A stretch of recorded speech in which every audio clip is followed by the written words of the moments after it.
الله أكبر الله. والتين والزيتون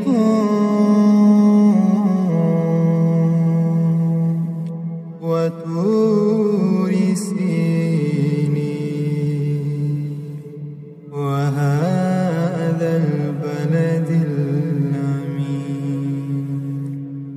لقد خلقنا الإنسان في أحسن تقويم ثم رددناه أسفل سافلين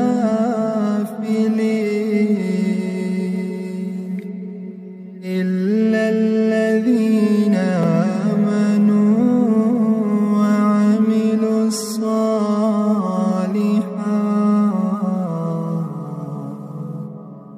ولهم أجر غير ممنون. وما يكذبك بعد بالدين. أليس الله